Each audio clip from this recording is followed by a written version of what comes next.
Hey there, YouTube. This is ZaggertheBloodyAngel, and I'm trying something new. I am typically a fanfiction writer who works mainly in the Naruto and RWBY corners, crossing the two over quite frequently. I dabble with crossovers with Genshin Impact, Honkai Star Rail, and Yu-Gi-Oh! From time to time.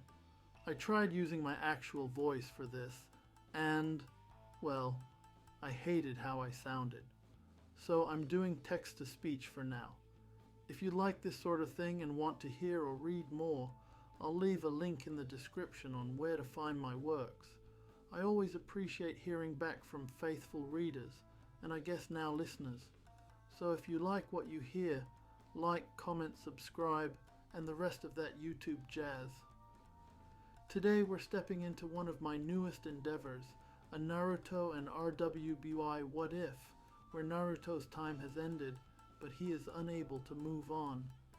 He watches his world fade away, unable to interact with anyone until he encounters a young girl after his world has long since passed. How will his interactions change the life of one? Ruby Rose? This is my guardian spirit. I don't know how long I've lived like this, wandering in this unknown fog that was seemingly unending. I supposed I passed on, but this isn't the pure world. None of my friends or family are here. I missed hugging my daughter every morning. I missed kissing my stunning wife before heading to the office to keep everyone safe. My son, I might miss him the most because I never got the chance to tell him. I'm proud of him, if only I could get that one last chance, but I'm stuck in this purgatory, wandering a world that felt as if it was no longer my own. The world was an unending hazy fog I couldn't see through.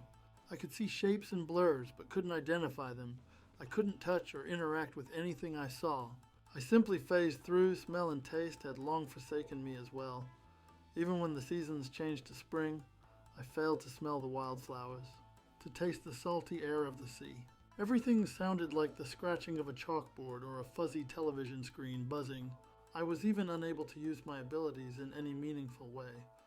I still had Kurama's negative energy sense, but that only helped me identify certain blurs as people.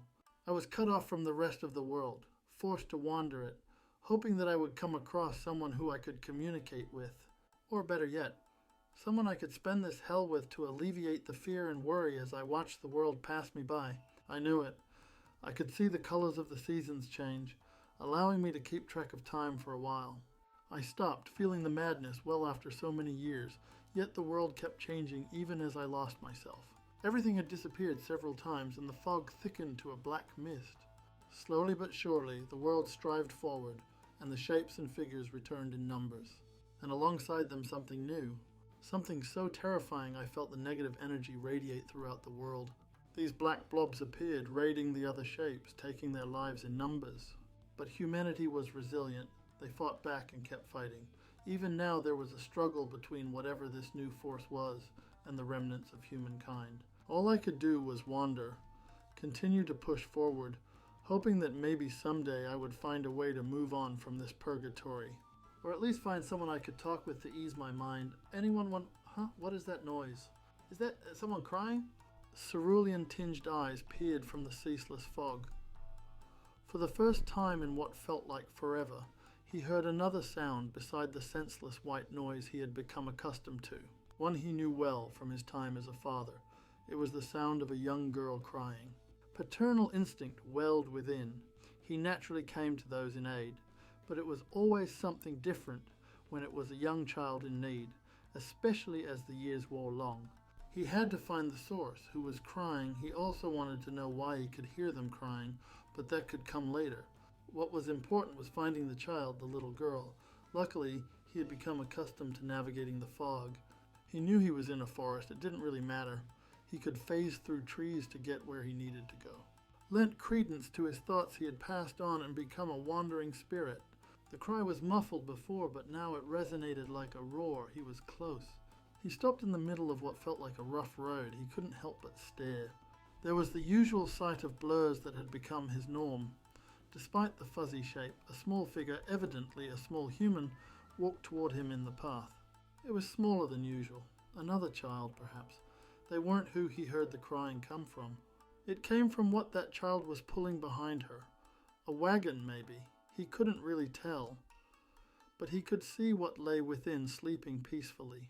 For the first time since the world turned into this nightmare, there was someone else he could see.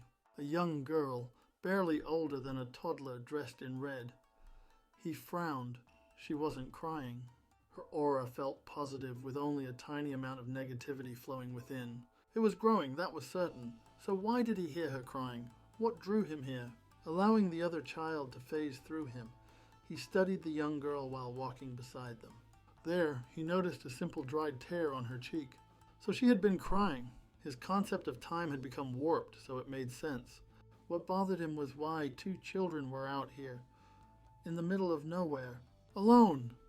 He repressed the anger boiling in his stomach. This forest was filled with those damn voids. What irresponsible, foolish parents would allow something like this to happen? Swallowing his tongue, he reached toward the young girl, flinching as he did. He knew he likely would phase through, but he had to try to do something, attempt to return her and the other child home. He blinked and stopped in his tracks. A warm sensation brushed against the palm of his hand.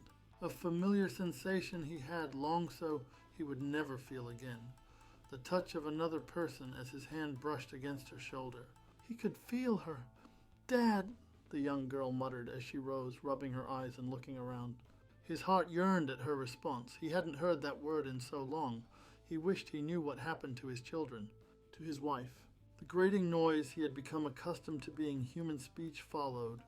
The other child had responded. He still couldn't understand them, but he could understand this girl, who was now wide awake and staring directly at him. "Who are you?" she asked, her silver eyes peering up in curiosity at who this strange man was walking beside her. Despite no longer possessing a body, it felt like his heart flipped in his chest. Hearing the words of another left him with a swell of indescribable emotions. But he set them aside for now. They had stopped, and the white noise returned as she pointed directly at him while looking at the other figure. "Yes, there is. Someone's right here." Faintly smiling, even as garbled noise followed, he knelt before the young girl in red and offered his hand. "My name is Naruto. Your friend can't see me. No one has in a long time until you." "Really? That sounds lonely." The young girl couldn't help but frown, but with the flash of a smile her mood lifted as she took his hand. "I, Ruby." "Ruby Rose. Dat my sister ang nice to meet ya." A chuckle resonated in Naruto's chest. It had been so long since he laughed, even longer since he listened to a young child trying to communicate. It was always heartwarming and adorable when they did. "Ruby, that's a lovely name you've got." Naruto matched her warm smile, gently taking his hand back. His expression softened, and he expressed his worry despite the other child's incoherent babbling. "Ruby, why are you and your sister out here by yourselves? Where are your parents?" Naruto's anxiety surged as he saw the young girl flinch and her form slumped. He could hear her sniffle. "Mom, gone for a long time. Dad, in bed, staring at the wall, out looking for Aang Mom." Naruto shivered as he listened to Ruby sob. There was pain in her voice as she told him about her parents. Despite her simplicity, he understood her plight. Her mother had likely died. Her father was presumably struggling to cope with her loss. It registered that her sister had a different mother, but that was far from his thoughts. What mattered was comforting Ruby. "Hey, it's going to be all right." Naruto gently touched her shoulders and stared into her teary eyes. "I know it's tough right now. I know how rough that can be. I didn't have any parents when I was your age. I had to look after myself for all my life." "You did?" Ruby quivered, staring up into his eyes.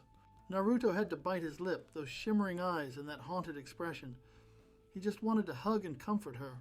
"Yeah, I did. Took care of myself," Naruto responded before repressing a growl. He stared back into the foggy forest. They were coming. They had to move now. "Ruby, how far is your house from here?" Naruto returned his gaze to Ruby and calmly looked into her eyes. "I need to get you and your sister to safety. The darkness is coming." "Darkness?" Ruby stared vacantly into his eyes. She didn't understand him. Of course, they would have another word for the beings of darkness he sensed. Naruto bit his lip and cursed internally. He wanted to simply pick her up and run. The issue was her sister, how he was going to get both of them. "My friend says we should go home." "Not safe." RWBY stepped out of the wagon, grasped her sister's arm, and started to pull. Naruto had to brace RWBY as she stumbled back after her sister pulled away. He hissed as the white noise responded angrily. If only he could grab them both. They were here. Grim! RWBY screamed. Naruto bit back a snarl as he felt RWBY stumble behind him and use his leg as a shield. The blur of her sister stumbled back and threw him to shield RWBY as well. But there wasn't a thing two children could do against the shadowy blobs of darkness as they descended upon the path. He had seen adults with far more radiant auras be torn about by these creatures. Grim, huh? That name suited them. They were terrors to humanity. If only he could do something. Anything. RWBY was the first person he had been able to communicate with in all these years, and she was a child. She didn't deserve a fate such as this. He had to do something, but what? Damn it, Naruto growled, placing his hand on RWBY's shoulder. He wasn't sure this would work, but he had to try something. RWBY, when I move... His words died on his lips. A peculiar sensation tingled throughout his spirit. A sensation he recognized but also felt odd. It almost felt like he was being drawn into something. And suddenly, his world was so bright. He blinked several times, holding his hands before his eyes. Was this light the sun? How long had it been since its light dawned upon him? How he missed its radiance. Growls snapped him from the glowing warmth he felt. His attention snapped from his now feminine hands and toward the sound. He saw wolves of shadow and skull-like markings coating their body. So this was a Grim, huh? They didn't impress. Still, there was plenty of danger about, and he wasn't sure how. But now that he was standing behind a blonde girl barely old enough to join the academy back him, he knew what had happened. He was in control of RWBY's body. It didn't make sense how or why it happened, but he could do something right now. She might be small and meek. He was not. How did Kurama do this? Naruto muttered under RWBY's breath, clenching her hand several times. All these years he felt his chakra, felt his power, but was unable to use it. But now it was as if it had never left him. Did that mean, one way to find out. Naruto tightened RWBY's fist, coursing his chakra through her. She may not have chakra cords or could use it, but he could. Still, he had to be careful. Naruto doubted a tiny girl her age could withstand the power he possessed. He could barely use Kurama's power when he was a kid, so he had to handle this quickly. "RWBY, stay back!" RWBY's sister desperately called out, pushing her back, only to fall back as Naruto slid under her arm and rushed ahead. "RWBY!" Naruto paid her no mind as he was careful not to exert too much of his strength from RWBY's body. If he were still able to communicate with RWBY after, he would have to come up with some excuse to explain what happened. But for now, all he needed to do was lock in and take these Grim down. As RWBY's tiny fist connected to the wolf's muzzle, Naruto couldn't help but release a satisfied grunt and grin as he watched the creature turn into a smoky mist as it exploded from the contact. It felt so good to feel again. But that contentment quickly vanished. The world was darkening around the edges of his eyes.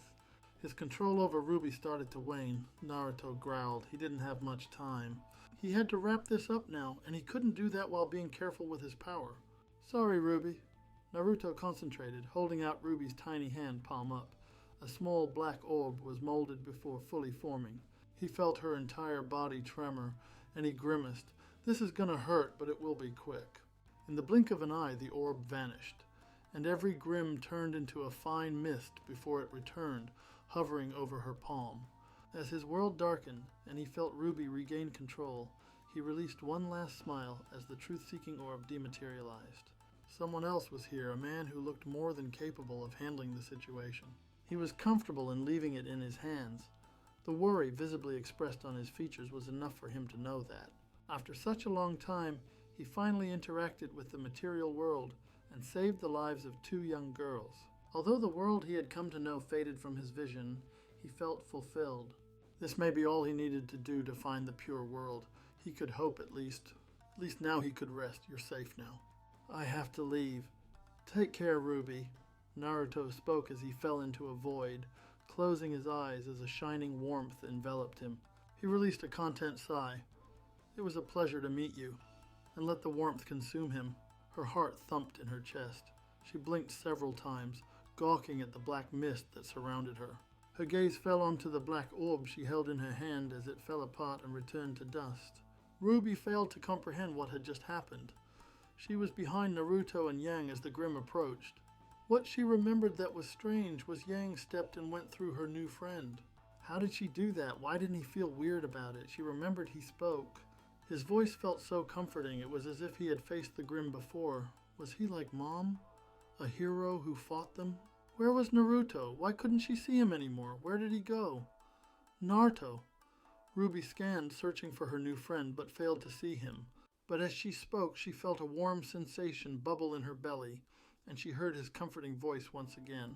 You're safe now. I have to leave. Take care, Ruby. It was a pleasure to meet you. Ruby fidgeted and lowered her head. Her new friend was saying goodbye? They just met. He just saved her. She wanted to learn more about him. She was so tired of meeting people and them leaving. But why did she feel so warm? Why did it feel that he was still here? This was all so weird. Ruby! Ruby could barely stay on her feet as Yang tackled her, tightly hugging her. I was so worried. What was that? What did you do? How did you... Yang, it's okay. Ruby's eyes widened as she felt another embrace them both. The voice was familiar. She knew who this was, and that was lifting them into his arms. Uncle Crow! Ruby stared up into crimson eyes. I'm here. I'm so sorry for being late. Just my luck, huh? Crow laughed, but it didn't feel as if it was a joyful laugh. It sounded sad. Let's get you two away from here and back home. Crow walked forward, effortlessly carrying her and her sister tucked against his chest. Maybe I can knock some sense into your dad. Knows I need him right. I need someone to help figure out what I just witnessed you do, little Rose. Huh? This warmth feels so nice. But what is this? I can see again, I can see everything. Ruby, so this is your home, huh? Is this your dad, uncle? Okay, why am I seeing all this? Where am I? Why does it feel similar to just a moment ago? Hold on. Am I inside you? What is going on? Why am I in here? Oh, all this is so frustrating. Is this what... Ha ha ha ha. Okay, I know you're laughing somewhere out there at this. I hope to see you again, my friend. Ah, fuck it. What else am I doing? If I'm stuck in here, at least I can do what you did for me. Later on. For now, I can protect Ruby this way while I wait to see everyone again. It seems my journey just gets longer and longer, but I wouldn't have it any other way. I'll crush any challenge before me and show everyone what I'm for. That is my way, and I won't give up now. You better believe it. I hope you enjoyed that. This is the first chapter, and as I said, in the description below, you can find a link where you can read further into the story. Until next time, my friends, peace.